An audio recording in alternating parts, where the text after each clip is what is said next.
Good. Next অর্থ? হ্যাঁ, next অর্থ পাখির বাসা। তোমরা সবাই পারো। ঠিক আছে, ওকে। another page. এটা কি বলো তো? এম। এটা কি ছোট হাতের এম? এটা হ্যাঁ, এটা স্মল লেটার, এটা capital letter. Small letter, capital letter. Small লেটারটা কি দেখাতে পারবে আমাকে? দেখি, স্মল লেটার। Thank you. দেখি একটা হাসি দাও, বলতে পেরেছো? দুইজনে বড় বড় করে হাসি দাও। কখন হাসে? ফোকলা দাঁতে না?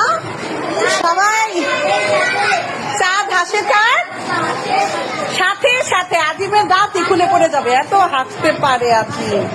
হ্যাঁ, আজিম দুষ্টামি করে না বাবা। ওকে।